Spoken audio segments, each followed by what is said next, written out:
Hey, hi. In this video, we're gonna see how to build an ETL pipeline which can auto detect and remediate PII with AWS Glue.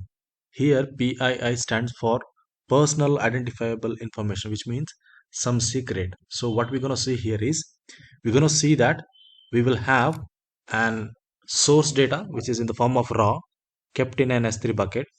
How we can use ETL Glue job which can extract the data from this store from this source raw data and store this information in the form of um, say like on the fly itself. So we are not going to store this in a AWS data catalog, but this job itself will automatically extract the data.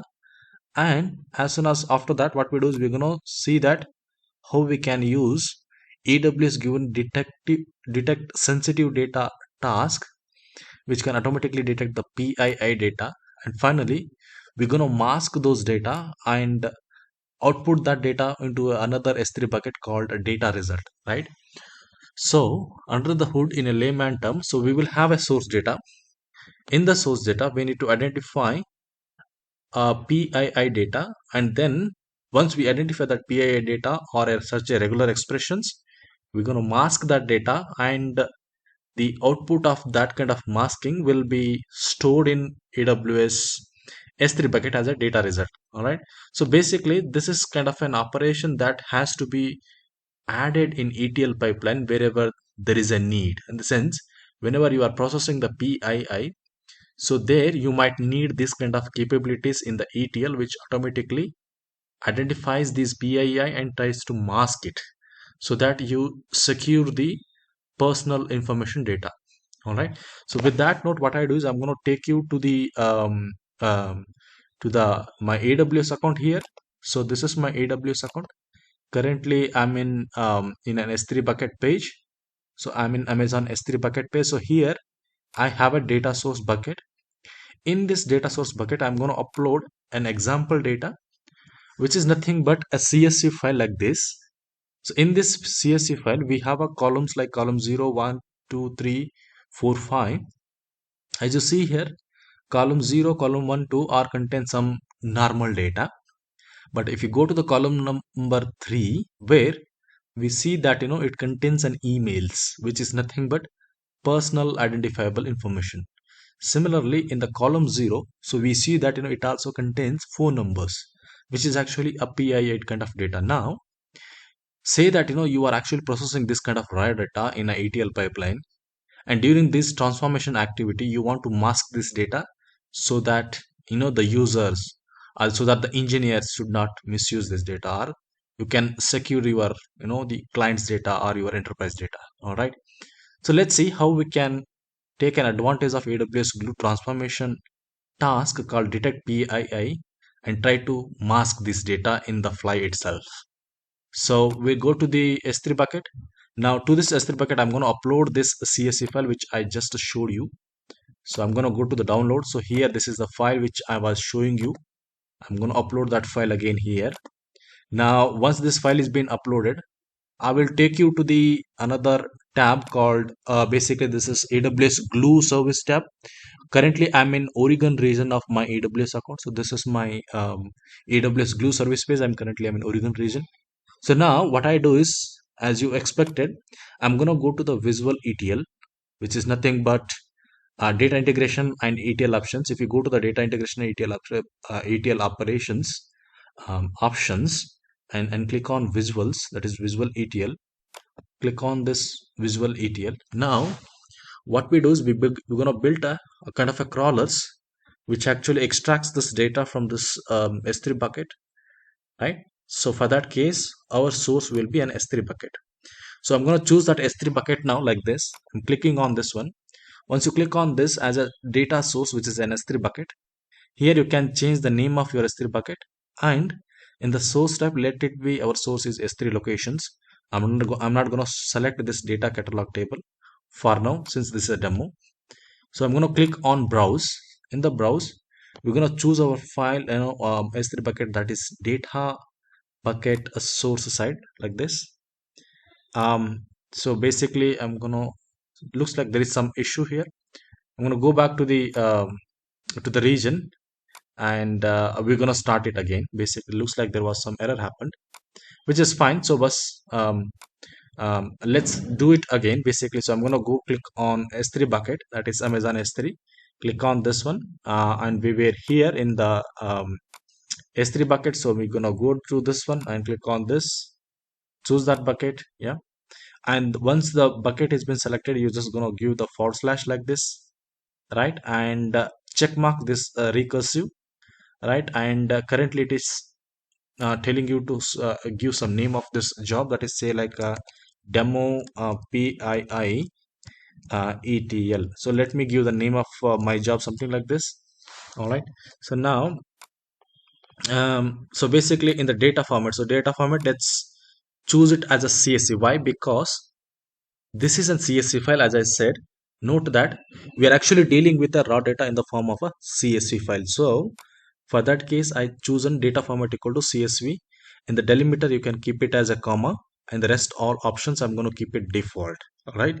So with that, in the right hand side, you see that there are data preview and data scheme options are coming in picture. So in this case, you need to select an IAM role which has required permissions on the S3 bucket on the AWS Glue services, right? And also it is trusted by the AWS Glue services and S3 bucket.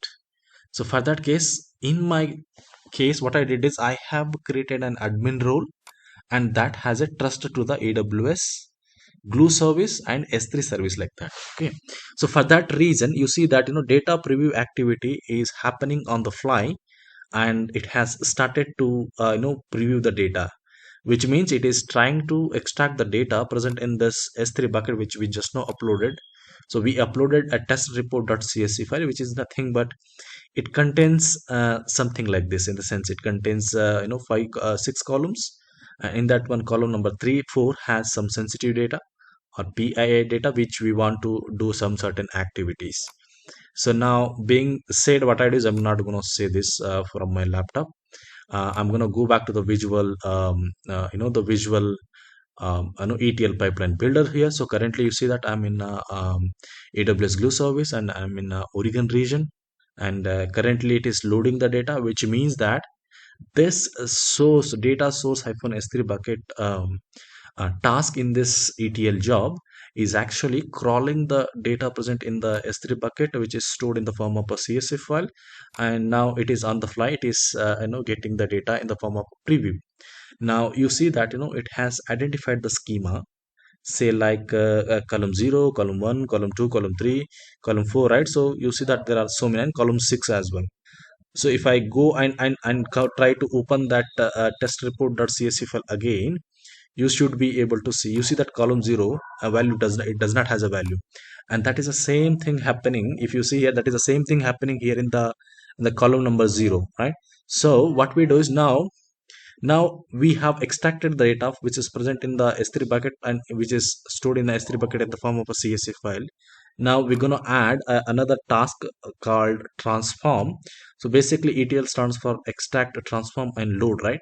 So in this one, we're going to go, now we are in the transform stage.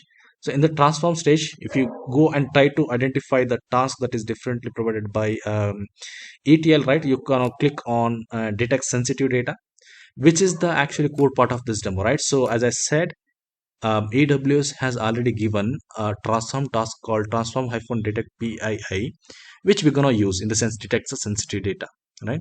So this is very interesting part. So I'm going to select this stage. Now we're going to go to the right hand side and try to configure it. If you see that detects the sensitive data, find the sensitive data in each row, which is that we want, and then here, so here if you see here, type of sensitive information detected, you see that include all available types, select the categories or specific patterns, right? So you can select the categories or you can select the specific patterns. So we're going to go further with the specific patterns, because when you say PII, for example, say email, right? So email has its own regular expression, say like @gmail.com, @yahoo.com, right? Similarly, phone number, right? So phone number contains 10-digit number. It will, for example, say if it is an Indian number, it will start with +91, right? Like that. So with that being considered, we can go for a the select specific pattern options to detect the sensitive information. So in the select pattern, I'm going to go ahead and just keep my cursor in there. So if you see here, there are already AWS provides certain patterns. For example, say here you want to use personal name, email address. So let me use email address because I want to do that, email address identification. Okay, as soon as I select the email address, you see that in the left hand side, it's automatically trying to recalculate the data, right? So if you go here, looks like it has identified the data, but it didn't replace with the certain things. Okay, so for example, say which I'm going to tell you in some time now. So not only that, what we can do is we can also identify. So for example, not only email address, right? You want to identify credit card universal, so you can select that as well. And you can also build your own custom pattern. So click on, in the sense, for example, say you want to build your own specific patterns. So click on create new pattern and go to this one. You can you can actually create a pattern. For example, say give blah blah, and you can give the regular expression, something like this, and you can create a pattern as well here, right? So I'm going to cancel for now, but I'm going to reuse the whatever I have already created. Say for example, Indian phone number, right? So Indian phone number contains the digits starting with the plus 91, something like this. So which we're gonna you reuse it, in the sense I created this sensitive data detection pattern as well. I'm gonna reuse that in this the select pattern. So basically, so I'm gonna go it here and select this India phone. So if I select this India phone, we should be able to identify this pattern. So if I gonna go to the India, so basically India pattern. So if I go to the IAI pattern, so we should have some custom pattern called India pattern. So I'm gonna go to the India pattern. So yeah, for example, say India pattern. So we're gonna search this India pattern, India phone, basically India phone, Indian phone. So basically, yeah, let's see, Indian phone. So there should be an option like Indian phone, or we can create it one more time. So custom, you see that there is an Indian phone, right? So which we're gonna select it. In the sense, basically, I selected three patterns to check on my ETL data, that is email pattern, credit card pattern, and Indian phone pattern, right? So with that option, we have selected three options, right? Okay, so basically, as I'm selecting these patterns, in the left hand side, it is actually actually applying those pattern detections automatically, but it is not doing anything. Now we want to do something, in the sense we want to mask it.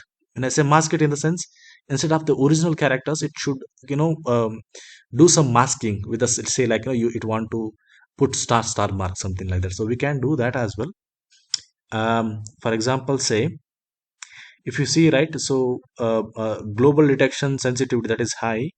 Global actions, in the sense what it needs to do when it identifies a particular particular patterns. Okay, so in that case, select a global actions, in the sense what it needs to do: detect and enrich the data with the detection result, or redact detection text, partially detect and partially redact, something like that. So here we're going to choose this option and say reductions text, in the sense if it detects certain patterns, it has to replace that pattern with this reduction text, right? So as soon as I selected that detected text, you see that in the left hand side, the columns are now getting masked, right?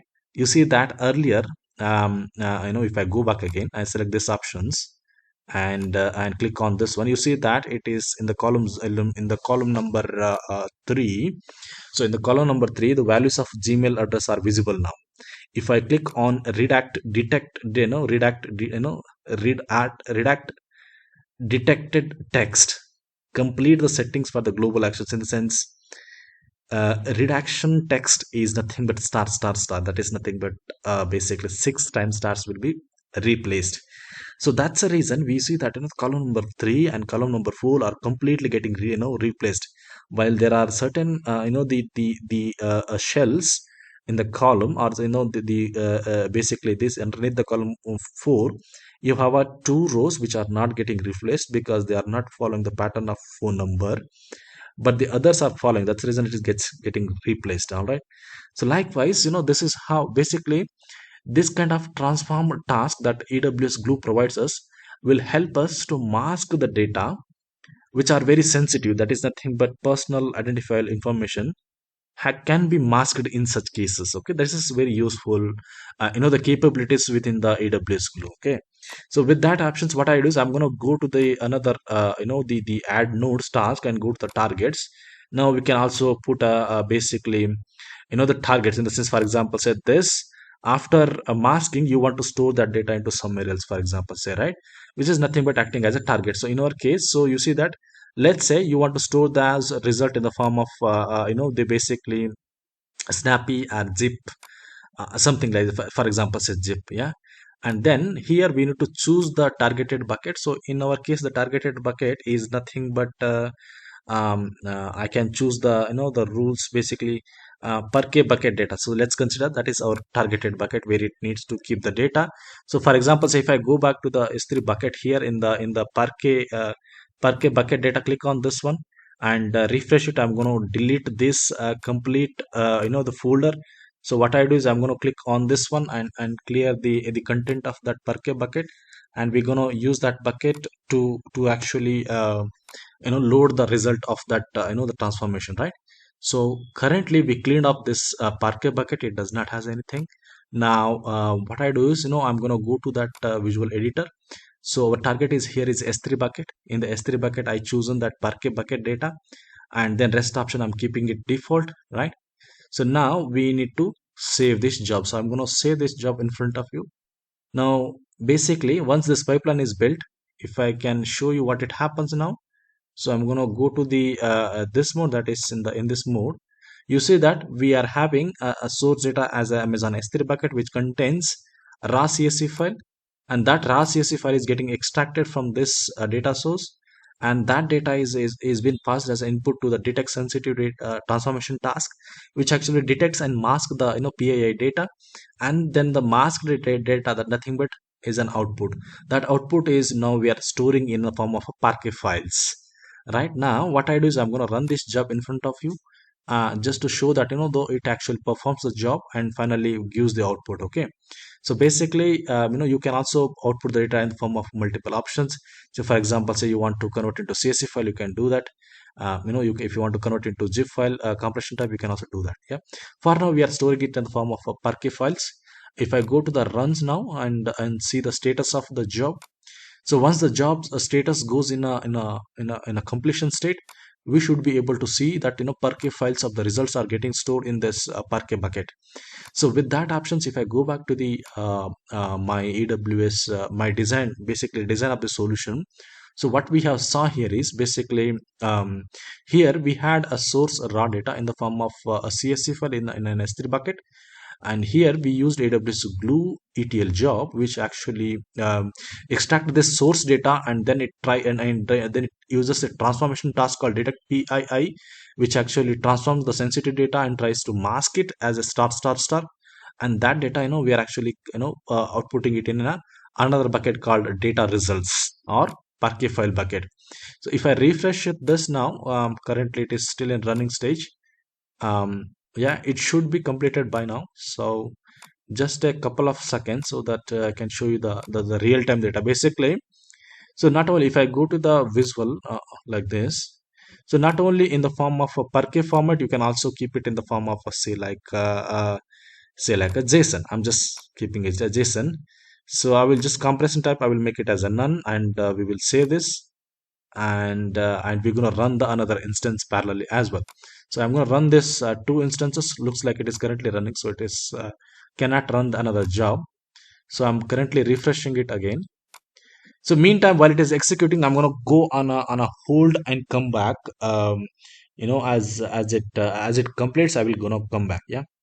So as you see here, the job is successful. That is demo underscore PIIETL job is succeeded. If I go to the bucket, that is Parquet bucket, and refresh it, we have a Parquet file being created here. Now I will go back to the Visual Studio, and in this one target, we're going to change the target, in the sense I'm redesigning this pipeline definition again. In the sense I'm redefining the target definitions. Okay, in the target we also have a S3 bucket, but this time I'm going to choose it as a JSON format so that I can show you that it is masked. right? So with this changed option, I have saved this job, and I'm gonna run this job again basically. So if I go to the runs, and you see that current it is running, I'm gonna go on a hold for a second and come back once the job is done. Yeah. Okay, after waiting for minutes of nearby 1 minute 28 seconds, the job is completed. You see that latest job has a definition of output to output the data in the form of a JSON file. If I go to the visual definitions of this, demo PII job, in this one target, so after the PI detect and transform, the output of the result will be stored in an S3 bucket in the form of a JSON file. If I go to that Parquet bucket and refresh it again, you should see another format, that is JSON format should be available here. So if I open this one, basically you can actually can do a query as well. But you see that the file is already being created. Okay, so if I basically do a you can do a query S3 bucket like this to a JSON file, right, and run this query. So basically what we are doing is we are just querying that particular S3 bucket. Okay, looks like it failed, but not an issue, because it has so we have selected, looks like we have selected wrong format here, that is compression type equal to none. We have selected, we should have selected like a zip, something like that. So then the data wouldn't have in this non-recognizable format. All right, but under the hood, what I mean to say is, whatever we want to show in this demo is already achieved, which means that, what does that mean is basically, our PII data, like credit card details, phone number, email address, name, or certain sensitive informations will be automatically masked in this ETL, in this ETL pipeline. All right. All right. So with that note, I have shown you the things need to be shown in this video. Finally, a kind request, please do subscribe my channel. That would really encourage me a lot. With that note, thank you. Thanks a lot, and see you in the next video.